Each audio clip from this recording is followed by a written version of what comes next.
Bonsoir. Djibouti, pour la plupart d'entre nous, est l'un de ces noms vagues dont les livres d'école n'ont fixé ni l'endroit ni l'importance, tout juste un relent d'exotisme.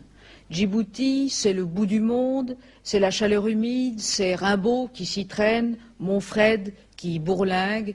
Djibouti, c'est une colonie d'Afrique. C'est même la dernière. Dans 3 jours, le territoire français des Afar et des Issa, capitale Djibouti, va devenir le 49e État indépendant d'Afrique. Djibouti, qui n'a jamais été une colonie comme les autres, devient donc le dernier chapitre dans l'épopée de l'Empire français. Djibouti, qui n'a jamais été qu'un territoire, devient donc un pays. Djibouti, qui n'a jamais été une nation, ni même une entité économique, devient donc un État.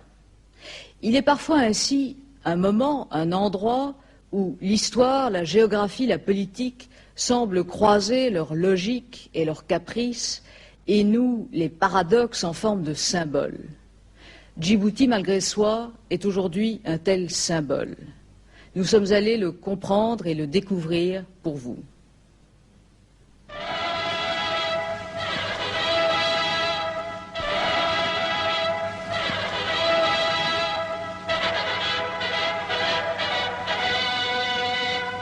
Relais naturel entre l'Orient et l'Occident, Djibouti commande les routes maritimes vers les grandes colonies françaises. Djibouti est et restera française. Irréductible devant les tentatives d'intimidation, la France a compris qu'il fallait désormais faire sentir ici le poids de sa force. Toutes les dispositions ont été prises. Dans les postes qui jalonnent la frontière, les troupes coloniales montent la garde.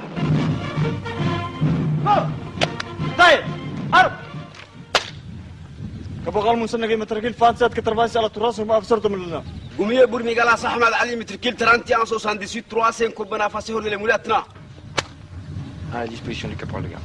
Allez va, marche.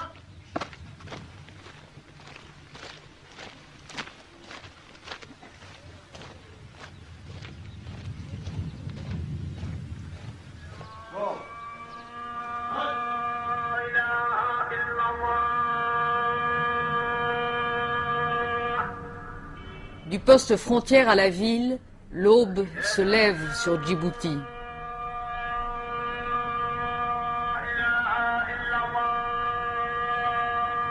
Déjà, la chaleur tient la vie en sursis. Musulmane par contagion, française par accident, capitale malgré soi, Djibouti est le bout de l'Afrique. Ici, rien ne pousse, rien ne change depuis des millénaires.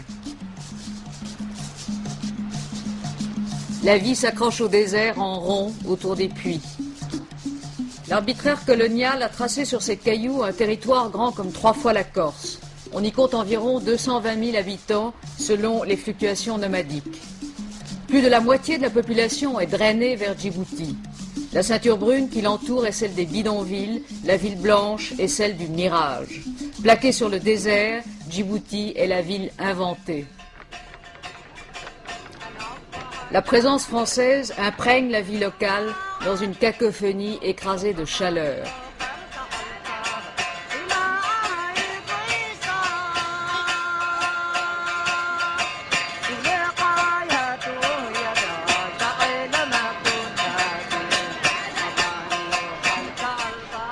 Le temps s'efface avec le kat.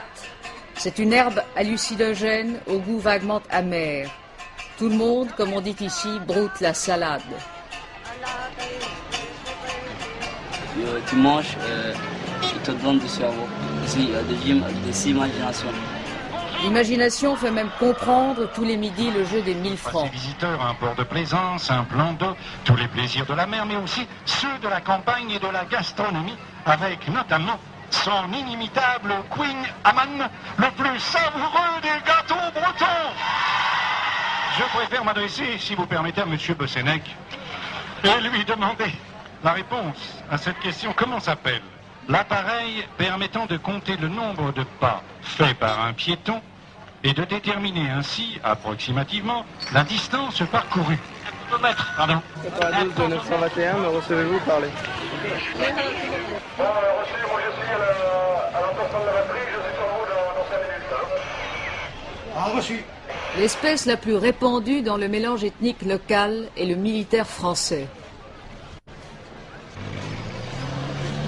L'armée française, renforcée devant les incertitudes de l'indépendance, compte 6500 hommes de toutes armes, depuis les marins jusqu'aux légionnaires. C'est la présence militaire française qui justifie Djibouti. Ce sont les marins et leurs familles qui la font vivre. La place Ménélique à l'heure du pastis. Alors, moi, j'ai jamais vu une mendicité comme dans un pays comme ça. Si, j'en ai vu à... t'as pas de grève ici? Oui, monsieur, s'il vous plaît, cacahuète. De toute façon, il faut avoir une tête solide pour rester ici 2 ans. D'abord, Djibouti, à mon homme, la vie est un état artificiel, purement créé par la colonisation. C'est triste. Il y en a qui sont gentils, mais il y en a d'autres, moi j'ai eu peur quelquefois. Je sortais une fois de la banque, j'avais 40 000 francs dans mon porte-monnaie, 40 000 francs de Djibouti. Quand on vient dans des pays comme ça, on sait pourquoi qu'on vient. Faire de l'argent. Oh, oui, c'est vrai. T'es venu pourquoi, toi? T'es venu pour ça, t'as dit c'est la dernière colonie, c'est là qu'on pourra gagner un petit peu. Puis finalement... C'est bien évident que comparativement à une vie de métropole, on met certainement plus d'argent de côté ici qu'en métropole. 65 000. 65 000? Et l'autre en dessous, là, hein? Les attraits de la paix se calculent en francs Djibouti, qui vaut 3 fois le franc français. 65 000? Le coût de la vie est élevé, mais la solde en Djibouti aussi. Non, mais écoute, attends, on va regarder. Hein. On regarde bien. Hein. Et puis les distractions sont rares. La pub, le film, le moteur. C'est aussi plus que moi. Hein? On parle là, liberté, qualité, indépendance. Voilà. C'est justement... Après, alors, je prends libre. Et après la liberté, qu'est-ce qu'il y a? On travaille, on mange, et on dort. Et sans colonialiste.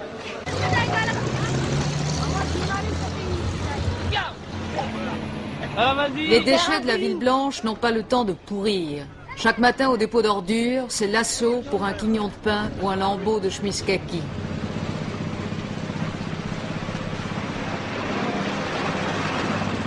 Ce qui reste n'a plus qu'à griller au soleil.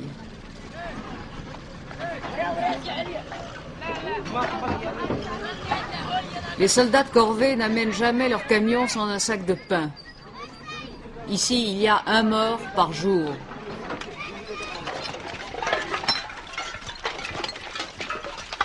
Avant la ville, le poste de Balbala. Ici, on dit le barrage. 4 couteaux? Non, rien. Non, son père derrière aussi. Hein? Ça fait le fou, Rien? Tiens, tu peux remonter. Sur l'unique route d'accès à Djibouti, le barrage permet mieux qu'aux frontières de contrôler le flux des nomades et de doser un mélange ethnique explosif. Entre les Afars du Nord, affiliés aux tribus d'Éthiopie, et les Issa du Sud, qui sont presque des Somalis, la mésentente est traditionnelle. Les mines éclairantes et les barbelés rappellent parfois à l'ordre. Qu'est-ce que c'est ça? On n'apporte rien, chef. On n'a rien, nous ne sommes pas des ennemis. Les couteaux?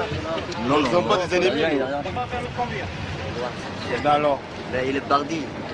Avec ça, pas bon ça? Parce que moi, on peut garer voiture là. Assoupli avec l'indépendance, mais toujours là, le barrage a été justifié par les autorités françaises comme un triple cordon sanitaire. Sur le plan tribal et politique, l'équilibre local a longtemps reposé sur la compression de la majorité Issa au profit des Afars. Sur le plan économique, la ville signifie des salaires, souvent répartis entre clientèle tribale et en emploi fictif. Un seul salaire à Djibouti nourrit en moyenne 35 personnes dans le territoire. Djibouti est aussi l'accès à l'éducation. La bourgeoisie locale, celle des petits fonctionnaires, envoie leurs enfants au lycée. Ici, au lycée, les gens se mélangent facilement entre les enfants de militaires français et les gens locaux. Tant que nous sommes au lycée, ça va, mais une fois sortis, chacun s'en va de son côté, quoi. Et c'est quoi ça? C'est du racisme? Non, ce n'est pas du racisme, c'est une question financière. Parce qu'eux, ils ont le moyen de se payer des choses que nous, on ne peut pas. Par exemple, ils font de la voile, ils fréquentent des clubs, tandis que les autochtones ne peuvent pas faire tout ça. Alors, les parents ne les laissent pas venir avec nous, enfin, surtout les filles, elles n'ont pas le droit de sortir. Ça. Très très strict. Même si on est copains, ils ne les laissent pas sortir. Mais il y a du racisme ici ou pas du tout? Non, il n'y a pas de racisme. Pour vous, il n'y en a pas, mais pour vous? Bon, disons qu'il y a des petits accrochages de temps en temps, quoi. Et la vie ici, c'est comment? Bon, c'est pas mal. C'est pas mal. Il y a la plage, il y a... Les délices balnéaires de Djibouti. C'est presque la seule carte postale que les quelques 8000 Français, militaires et fonctionnaires envoient en métropole pour faire rêver la famille. Évidemment, la légende n'est pas toujours la même. C'est bien Djibouti? Bien, bien, très bien. Merveilleux. C'est un paradis, ça. Il est menteur. Il est menteur. Comment je suis menteur? C'est pas un paradis, Djibouti? Oh non. Bah si, c'est un paradis. Non. Ne dis pas de mensonges, alors là, tu contre tout le monde. Moi, je dirais la vérité. C'est un pays pourri, j'en ai ras-le-bol. Non, c'est pas mal. Non, quand on a fait le Pacifique, il y a mieux. Vous êtes militaire? Fonctionnaire. Militaire de carrière, moi, je dirais. Non, fonctionnaire. Et on contredit. Bah, je sais bien ce que je dis, non? Quand même, sur mon passeport, c'est pas marqué militaire, c'est marqué fonctionnaire. Bon, alors, je suis fonctionnaire. Fonctionnaire de l'État. Si je suis pas rapatrié avant le 27 juin, ça fera ma 4e indépendance de décolonisation, disons. C'est un mot à la mode, hein. On décolonise. Il y a des militaires qui aiment Djibouti, vous pensez? Ouais, disons, il y en a pas mal qui l'aiment, disons, je crois que c'est seulement au point de vue pécuniaire. Hein. Parce qu'il y en a qui demandent justement à venir à Djibouti, c'est uniquement parce que, bon, en militaire, se fait quand même 3 fois plus qu'en France, quoi. 2 appelés du contingent. Du point de vue climat, je pense, c'est vraiment dur. Hein. Ouais, le climat, c'est la première chose qui est assez difficile ici, quoi, quand même. Et les rapports avec les gens du coin? Je le trouve très, très bizarre, très mystérieux. Très difficile au point de vue rapport. Je sais pas, les gens ne nous aiment pas tellement, finalement. Surtout quand on parle de militaires. Hein. Les militaires sont déjà mis à part. Et ils vivent des militaires? Ils en vivent, oui. Si on n'était pas là, il ne serait plus rien, quoi. Disons, faut dire une chose, c'est que quand même Djibouti, il y a énormément de prostituées, c'est inimpensable dans la rue. Là. Je sais pas qu'elle recherche surtout l'argent, des petits bidasses, quoi.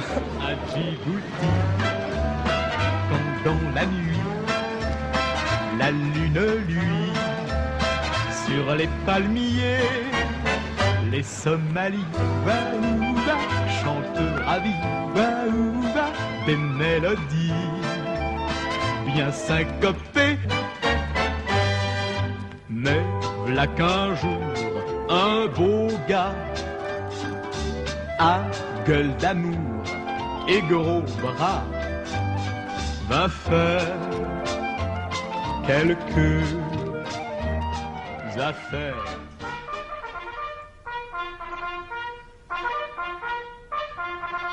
À côté des militaires et des fonctionnaires qui sont là 2 ans en moyenne, très peu de Français restent longtemps à Djibouti. Directeur commercial, Vincent Delaquila est ici depuis 22 ans. Il est vrai que nous ne sommes pas très nombreux, n'est-ce pas, à Djibouti, à avoir cette ancienneté, parce que c'est essentiellement, je crois, un pays de passage. Il y a beaucoup de militaires, beaucoup de fonctionnaires, et qui ne restent ici que 2, 3, 4 ans maximum. Est-ce que Djibouti, c'était à l'époque, pour vous, l'aventure? Non, ce n'est pas l'aventure au sens habituel, n'est-ce pas, et même je crois qu'il faut ignorer ce mot, si vous le voulez bien, parce que Djibouti n'a jamais été un territoire colonial, je pense, au sens où on l'entend habituellement. Il n'y a pas de colons à Djibouti, n'est-ce pas? Il n'y a pas de gens qui soient attachés à la terre. Pourquoi? Parce qu'il n'y a pas de terre, précisément. Alors pourquoi Djibouti? Alors Djibouti a été, comme vous le savez sans doute, une création ex nihilo, sortie de rien. Alors, les gens n'ont jamais cru, là je crois qu'il faut faire un peu d'histoire, enfin sans entrer dans le détail, peut-être avant même que je n'arrive, mais en tout cas depuis que j'y suis, je puis affirmer que pratiquement chaque année, l'avenir de ce territoire a été remis en cause, pour une raison ou pour une autre.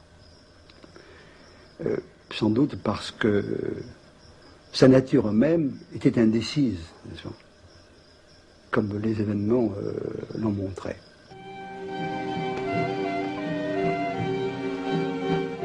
Vers la fin du Second Empire, l'ouverture du canal de Suez reliait l'Orient à l'Occident.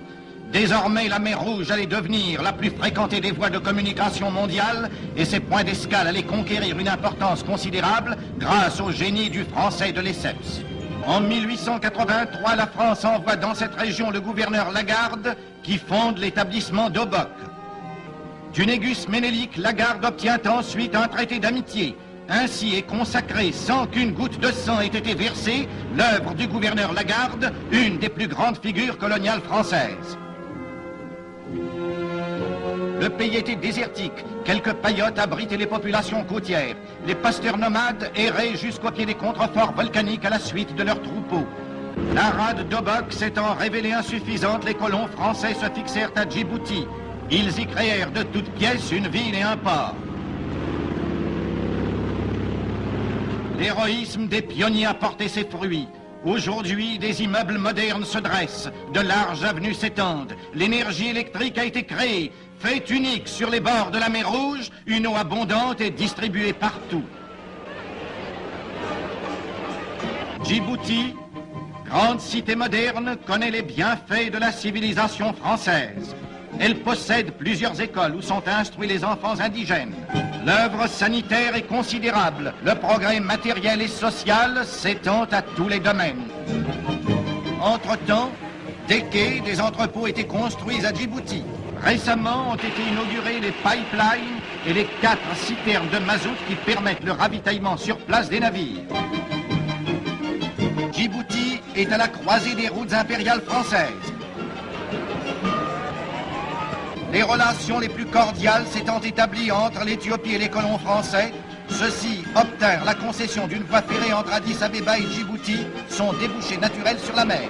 La ligne fut lancée à travers le désert grâce aux capitaux français et au prix d'efforts héroïques.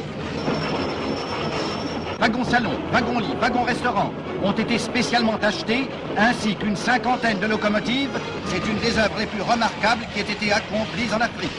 Les patrouilles d'avions de reconnaissance sillonnent le ciel.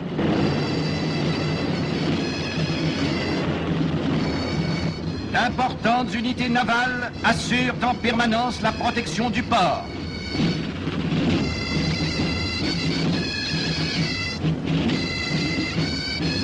Un matériel considérable a été débarqué qui appuierait, le cas échéant, l'action des troupes métropolitaines.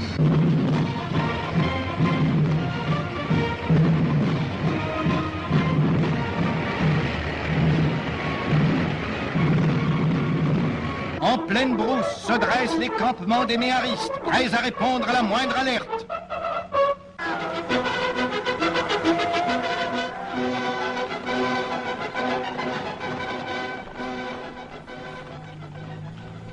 La tradition méhariste n'a pas encore disparu de l'armée française. Je commande la 3e compagnie du groupement nomade autonome et c'est la compagnie qui est implantée sur le sud du territoire, sur la frontière éthiopienne et sur la frontière somalienne. Notre mission, c'est la surveillance de la frontière et des populations nomades en zone frontalière. Lieutenant Champenois, Saint-Cyr, 28 ans, 134 hommes sous ses ordres. Une patrouille de la compagnie, c'est un caporal et 2 ou 3 hommes qui contrôlent les campements qu'elle rencontre, qui voient s'ils sont des campements connus, s'ils sont des gens qui sont normalement ici, qui contrôlent également les caravanes qu'elle pourrait rencontrer, qui voient si les caravaniers ont un laissez-passer qui sont venus chercher au poste, qui regardent si les conditions de vie des nomades sont bonnes. Moi, j'aime bien discuter avec eux, ce sont des gens que j'aime bien. Ce sont des rapports simples et naturels. Et ils attendent un certain nombre de choses de nous. C'est essentiellement les problèmes de troupeau, les problèmes de points d'eau, et les problèmes d'honneur qui vont souvent de pair avec les histoires de mariage, de filles. Où est ta femme nouveau? Ton mariage nouveau? Là-bas. Truc nouveau? Ouais. Eh ben, on va aller lui dire bonjour. Ouais. Combien tu en as de chèvres, Osman? Chef. 200. Combien tu en as? 200? 200, 300. 200 ou 300, c'est pas très bien. Les pâturages, Ils ont poussé là, en pagaille. Jamais vu autant de pâturage comme ça. Jamais vu. Dans l'oued, il y a de l'eau. Dans les puits, partout, il y a de l'eau. Des fois, il y a... Bon, la brousse en ce moment, qu'est-ce qu'il dit? Est-ce que c'est calme? Comment ça se passe? Qu'est-ce qu'ils font? Ils sont partis à Éthiopie. Qu'est-ce qu'ils pensent? Qu'est-ce qu'ils font? Rien. Rien? Il n'y a pas de malade. Aucun malade? Personne qui est malade? Ici, il y en a un malade. Il y en a un malade ici. Qu'est-ce qu'il a? Grave? Ouais, la poitrine. Il a 10 mois. 10 mois. Ouais. Maribo. Allez, Gayetegin. Dapat Gario. On va toi. Allez, Genio. Carré? Carré. Allez, roule. Oui. Bon. Peut-être qu'il n'est pas au bord, là.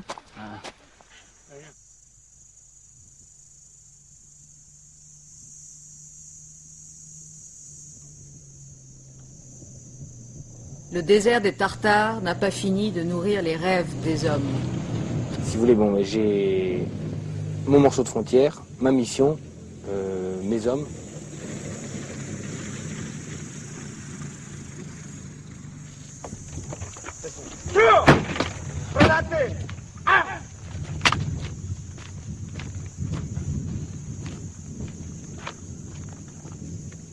Combien pour mes glaces, on a un bien mètre qu'il 29, 19, 3 code pour y avoir maintenant. Combien de SMK la Saïd من المتر كيل 29 53 3 من الصوت ملنا Combien de Sengala Sahamus à mètre qu'il 31 09 3 compagnie officier de l'Emulajatna. Combien de Sengala Sahamus qu'il 31 63 3 compagnie officier de l'Emulajatna.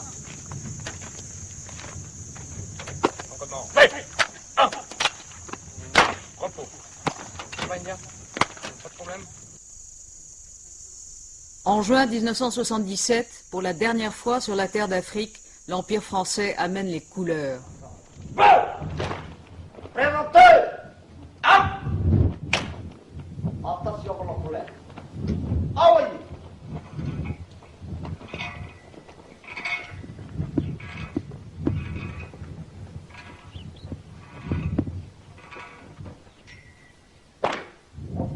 Dans 3 jours, le rêve africain va se dissiper sur Djibouti. Dernier bastion militaire de l'ancien empire français, Djibouti, devenu un État, reste un pivot stratégique planté dans le nouveau nœud géopolitique du monde, celui du pétrole. L'embouchure de la mer Rouge et de l'océan Indien est étroite. D'un côté Djibouti, de l'autre Aden. Même si la réouverture du canal de Suez n'a pas accru le trafic pétrolier en mer Rouge, l'accès à la Méditerranée et aux ports saoudiens passe par les détroits du Bab el-Mandeb.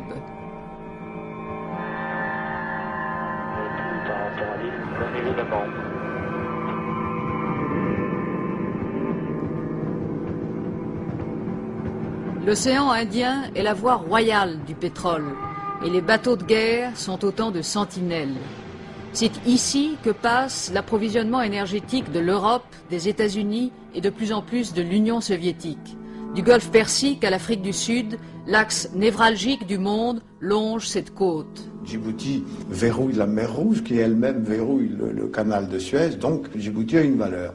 Général Buis, ancien directeur de l'Institut de défense nationale. Seulement Djibouti a eu cette valeur-là aussi longtemps que le mot verrou avait un sens dans la stratégie que l'on employait. On peut se poser la question, effectivement, de savoir si autant des satellites, autant des missiles intercontinentaux, autant simplement des mines intelligentes, les verrous ont encore un sens. Pour la France, est-ce que Djibouti a encore un potentiel stratégique? Le rôle défensif de Djibouti, de défense d'une route, n'est plus très apparent. Le rôle de gardiennage non plus. Donc il semble que l'on puisse passer de Djibouti sur ce plan précis, car une base de nos jours, ce n'est plus d'énormes arsenaux, ce ne sont plus des ateliers, ce ne sont plus des places fortes. Les bases de nos jours, ce sont des moyens d'électronique pour dialoguer avec les satellites.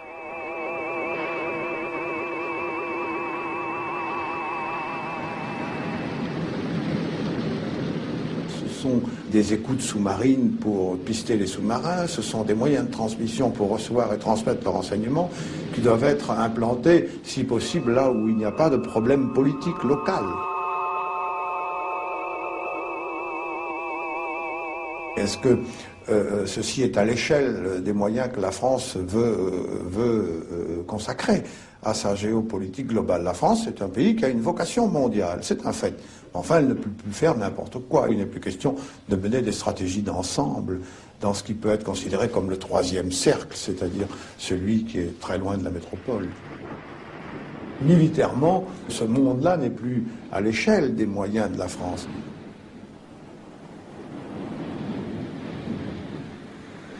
Mais cette affaire-là, c'est maintenant une affaire des voisins. C'est un jeu politique qui tourne entre les voisins, plus ou moins manipulés, aidés, armés, soutenus par les deux grands, qui sont les seuls à avoir une stratégie et des moyens à la dimension de cet immense problème de la Corne d'Afrique.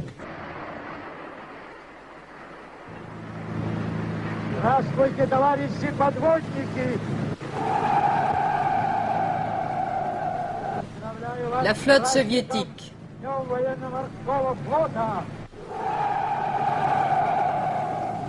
L'amiral Gorchkov en a fait en 20 ans la seconde force maritime du monde.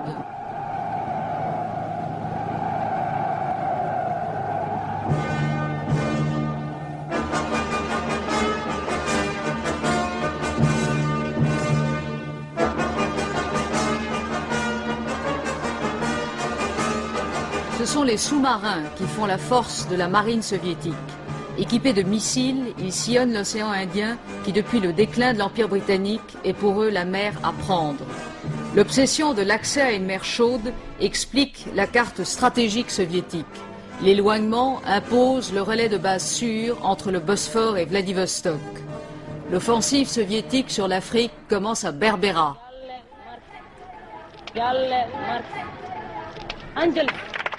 La Somalie est depuis 1969 une république socialiste.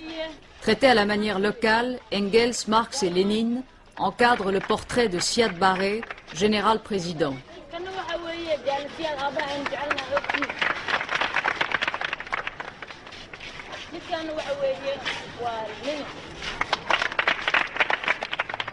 La base de Berbera, photographiée par un U-2 américain en 1975, offre aux missiles soviétiques entrepôts et rampes de lancement.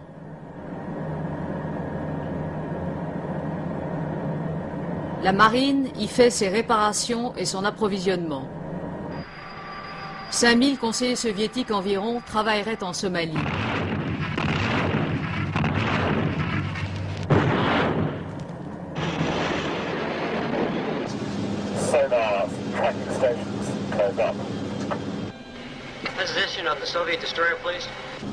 Les Américains enregistrent tous les mouvements soviétiques et même les messages aux familles. La course à l'armement naval a le champ libre dans l'océan Indien. Quand on se croise, on s'espionne ouvertement d'un bateau à l'autre. C'est à Diego Garcia, petit atoll loué aux Britanniques, que les États-Unis ont basé le centre nerveux et logistique de leur dispositif stratégique. L'aéroport peut recevoir les bombardiers B-52 et les avions de reconnaissance. La flotte américaine, moins présente pourtant que la flotte soviétique, empêche que l'océan Indien ne devienne un lac russe.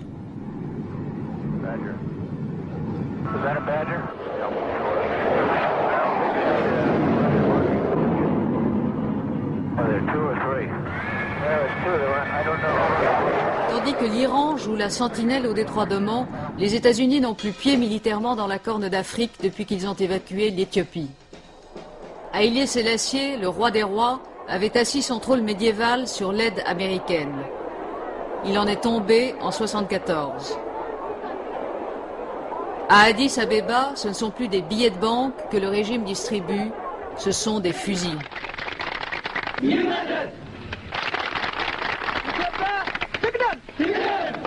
La révolution socialiste est sanglante et confuse. C'est maintenant l'Union soviétique qui soutient le régime et lui livre ses armes. Le défilé du 1er mai a sa variante locale. On parodie la défaite du rebelle érythréen. La guerre d'Érythrée menace l'Éthiopie d'éclatement et d'asphyxie.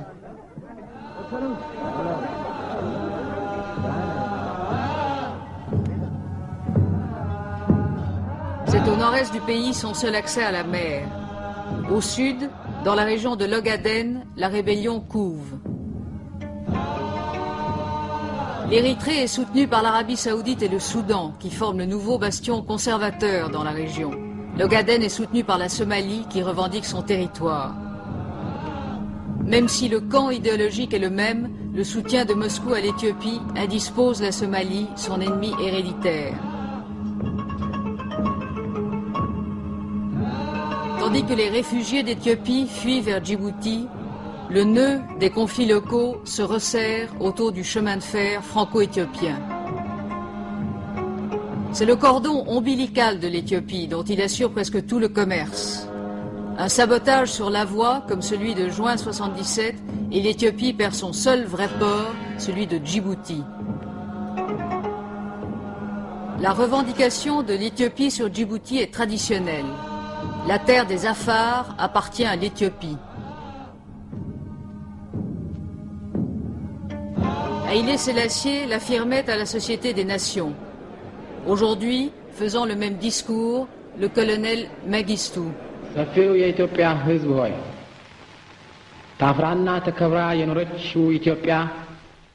Sous le regard d'un Marx négroïde, c'est en Somalie, au tableau noir, la même revendication. Le président Siad Barre l'exprime. La République de Somalie a fait valoir à maintes reprises, et y compris dans un article toujours en vigueur de son ancienne constitution, que Djibouti est une partie intégrante de son territoire.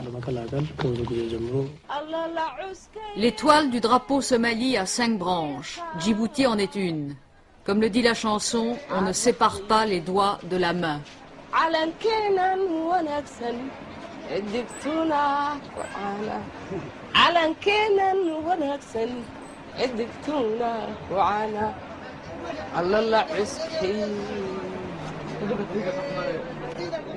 L'OUA, pour forcer la décolonisation française de Djibouti, presse l'Éthiopie et la Somalie de renoncer à leurs ambitions. La Ligue arabe s'y applique aussi. Personne parmi eux n'a intérêt à faire éclater la Corne d'Afrique. À Djibouti, Ali vend des cigarettes. Qu'est-ce qui se passe? Il se passe que les Russes ont porté beaucoup de bombes comme ça à la Somalie. Et la Somalie, on dit à la France, on signe des signes d'amitié, on dit on veut l'indépendance. Et les Français l'ont dit, ça sera le 27 juin.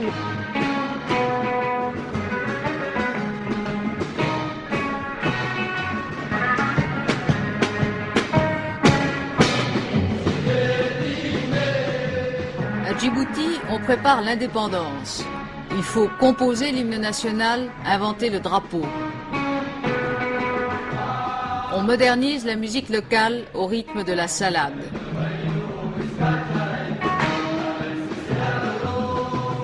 Ça devenait une des dernières terres d'Afrique à être sous dépendance extérieure. C'était l'évolution des choses normales.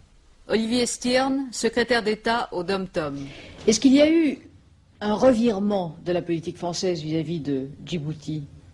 Il n'y a pas eu un revirement, n'est-ce pas? Il y avait une volonté dès le départ de dire que le jour où vous voudrez être indépendant, vous le serez. N'est-ce pas? Puis de cette idée cheminant, le gouvernement en a naturellement pris connaissance, et à partir du moment où elle s'est révélée suffisamment exprimée, notamment au sein de l'Assemblée locale, le gouvernement a engagé alors le processus à la fois d'union intérieure et en même temps de compréhension extérieure. Mais pourquoi est-ce que la France se retire de Djibouti en 1977 ? Eh bien parce que c'est une longue histoire. En 1966, quand le général de Gaulle a été à Djibouti, il y a eu des drames, il y a eu des morts. Vive Djibouti! Vive la côte française et Somalie! Vive la République! Vive la France!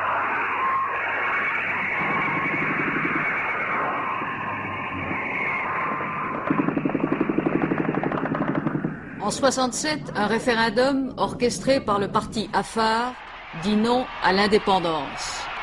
L'homme fort, Ali Aref. Ce pays ne peut vivre qu'avec l'aide d'un colosse, et ce colosse est la France que nos aïeux nous ont choisi comme nation civilisatrice.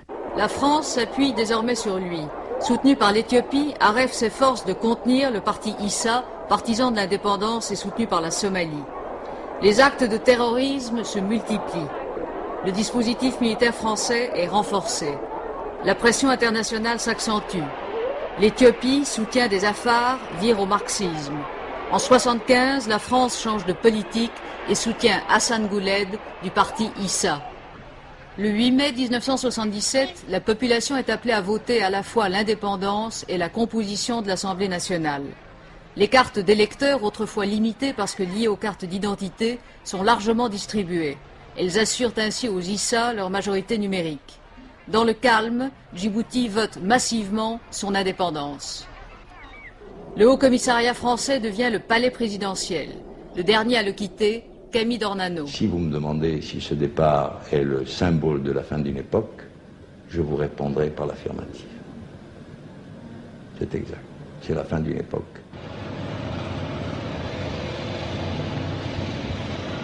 La naissance de ce nouvel État marquera la dernière étape d'une période qui a duré plusieurs siècles, au cours de laquelle la souveraineté française s'est exercée à travers le continent africain.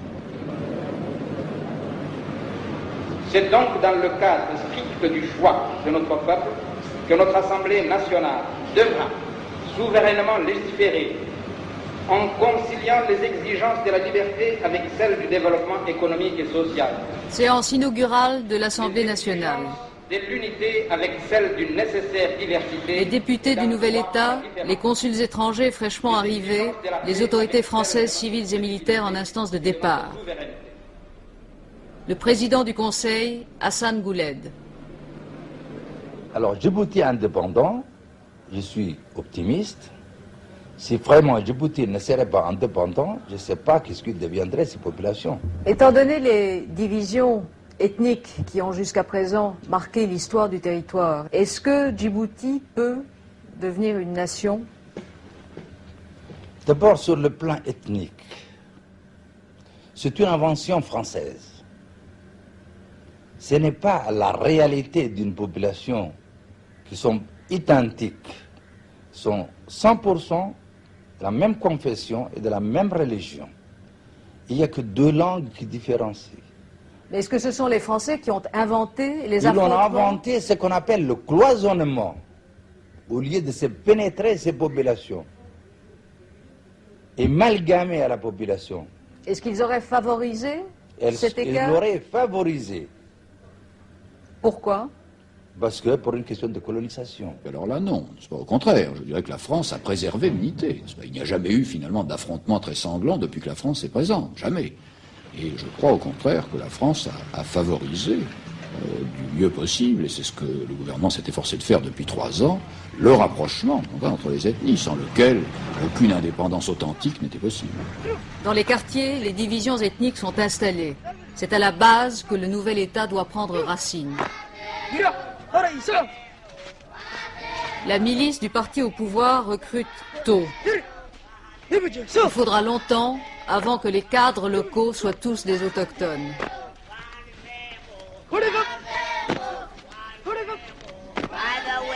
Les versets du Coran comptent autant de promesses que le pétrole de l'Arabie Saoudite. Bonne raison pour que Djibouti s'intitule République islamique. Attention, ne t'épanche pas, le puits est profond. Bien, on croise ses bras. Ici, je veux Mohamed Hassan et Medina. Vous allez venir tous les deux. Et dans le désert, les instituteurs français devenus coopérants font maintenant de l'assistance technique. Fais descendre les seaux. Nous buvons de l'eau fraîche. On a beau jouer au football, on n'oublie pas les choses sérieuses. Il y a un gamin qui venait à l'école, là. Un jour, son père est venu le chercher parce qu'il y a un chameau qui était parti du troupeau et il a envoyé le gamin chercher le chameau. Alors il est sorti, alors je demande au père où il est parti le chameau. Alors il me dit, oh, il est par là, vers l'Éthiopie. Et le gamin est parti tout seul en Éthiopie chercher son chameau et il est revenu 3 jours après avec le chameau.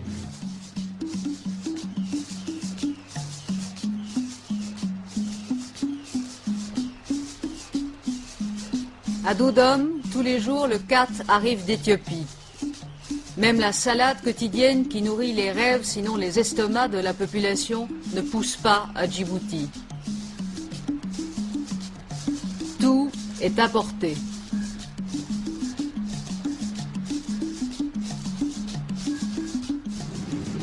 Le café d'Ouganda, qu'Amin Dada expédie par avion charter pour tourner le blocus kényen, transite à Djibouti.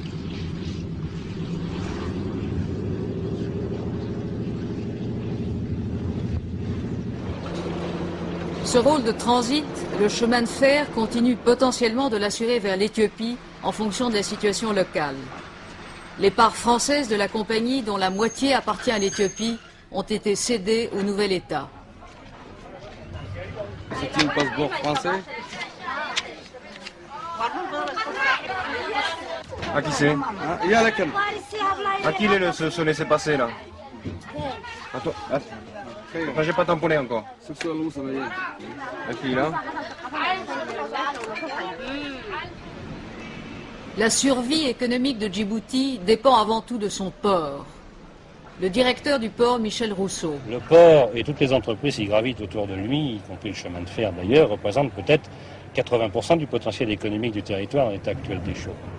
Je crois que le phénomène de déclin que nous constatons actuellement est dû à deux choses. La première, c'est que les ports arabes de la mer Rouge, qui souffraient d'une congestion importante l'année dernière, qui avait apporté par contre-coup à Djibouti un trafic très important, ont réussi à surmonter leur baux. Mais il y a aussi un facteur local, il faut bien le dire. Il est certain que les fluctuations de la politique locale, depuis qu'on a parlé d'indépendance, ne sont pas de nature à donner confiance aux clients du port de Djibouti. Les tarifs de Djibouti sont plus chers que ceux de ses concurrents Djeddah et Aden. Les salaires et les charges sociales, calqués sur le modèle français, sont 5 fois plus élevés. Négligence et corruption se compliquent de protection tribale. Déjà, il y a trop de bras et pas assez d'emplois. Le nombre exact de salariés tourne autour de 18 à 20 000. Donc nous avons plus de 80% de la population adulte qui ne travaille pas. Ahmed Dini, président de l'Assemblée nationale, met en cause la base même de l'économie locale.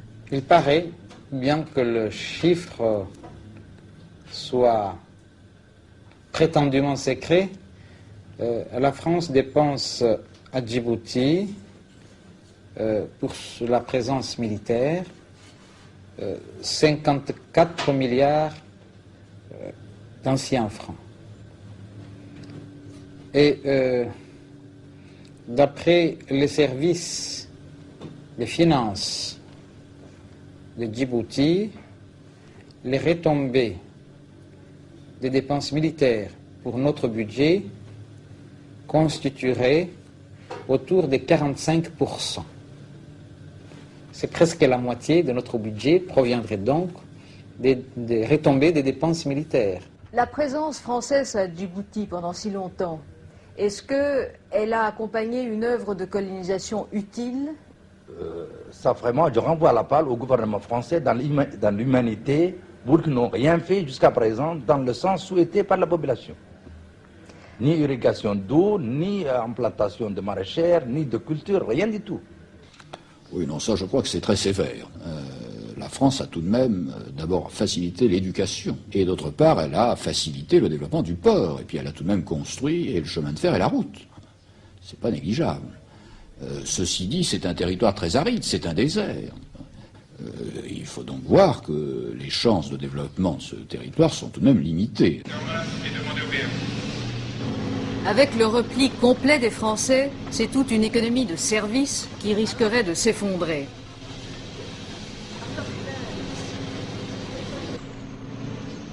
Parmi les commerçants locaux, quelques-uns seulement sont français. Vous allez rester après que les Français partent? Peut-être pas tous les Français vont partir. Non, je crois que moi je reste de toute façon. J'ai investi pas mal et je compte rester ici.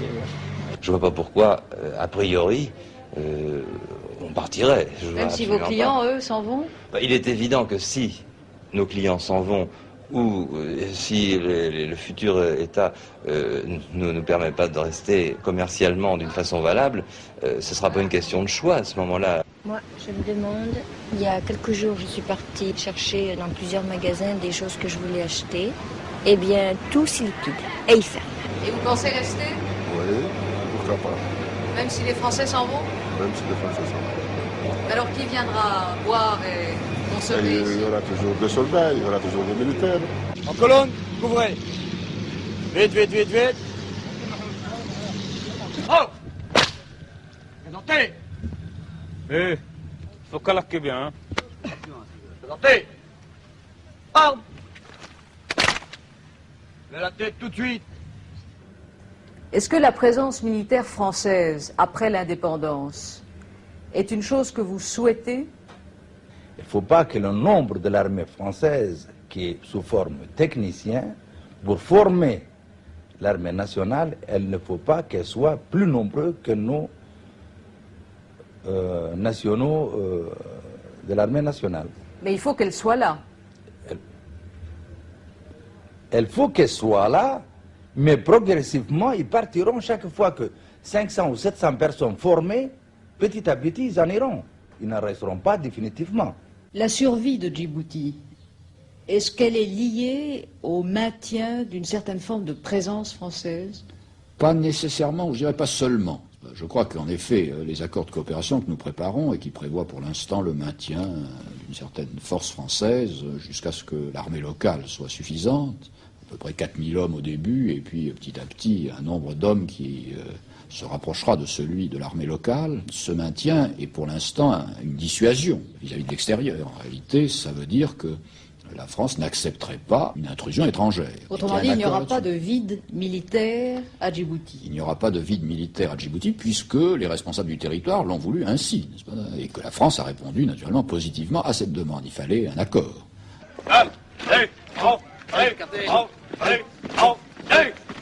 Partez les bras.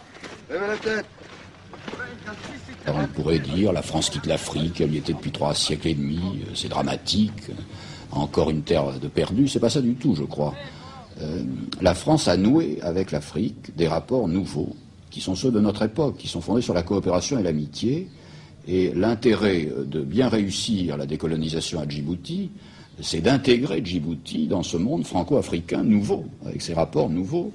Et je crois que les Africains l'ont très bien compris ainsi, et que notre politique vis-à-vis de l'Afrique est fondamentale pour nous-mêmes, Français, et pour l'Europe, car nous servons d'une tête de pont qui peut créer une espèce d'équilibre entre l'Est et l'Ouest. Et je crois que la France, à l'heure actuelle, par la politique qu'elle a menée notamment récemment au Zaïre, a en effet une audience en Afrique qui s'est renforcée. Le Zaïre est avant tout une opération politique. C'est l'exécution d'accords bilatéraux où il s'agit d'apporter une certaine aide. Et en l'occurrence, n'importe quelle compagnie aérienne aurait pu faire le petit transport logistique que la France a fait sur le Zaïre. Mais le retrait des forces françaises de Djibouti, au niveau du symbole, est-ce que cela signifie la fin d'une certaine histoire militaire française? C'est évident. C'est le grand mot fin qui s'inscrit dans le grand livre, qui est celui plein de tumulte, de lumière, d'héroïsme, de gloire et d'ombre qui a été l'épopée coloniale de la France pendant plusieurs siècles. Alors les gens de ma génération, ceux qui ont surtout connu les 20 dernières années de combats retardataires, avec le sentiment que les gouvernements qui les ordonnaient les considéraient comme perdus d'avance, de ce passé colonial ont surtout vu les défauts, ont surtout vu les ombres. Mais je crois que là, il ne faut pas céder à cette mode et qu'il faut se rappeler qu'il y a eu un immense et brillant et lumineux passé et que les Français qui ont conduit cette épopée, ce sont des gens qui l'ont fait, ces serviteurs du pays, qui l'ont fait en toute bonne conscience. Il y a la bonne conscience du moment.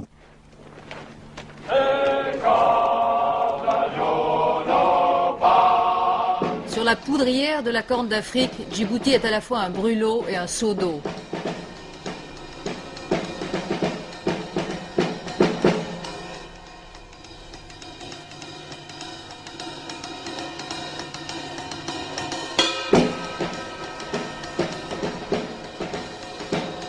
En Afrique aujourd'hui, l'Union soviétique mène la danse, mais les rythmes locaux sont parfois déroutants. Ils n'ont pas réussi à M. Podgorny, rétrogradé depuis. Tendue entre l'Éthiopie et la Somalie, la Pax Soviética risque de se rompre. Déjà, la Somalie regarde vers l'ouest. Fidel Castro joue aux croisées de la cause soviétique. Après l'Angola, il prend pied en Éthiopie.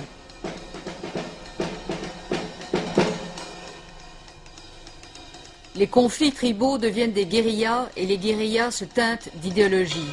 Les grands s'affrontent par champions interposés, mais parfois les règles du jeu local leur échappent. Le pétrole fait diverger les voies traditionnelles de la puissance. Au bout de l'escalade, l'interdit nucléaire.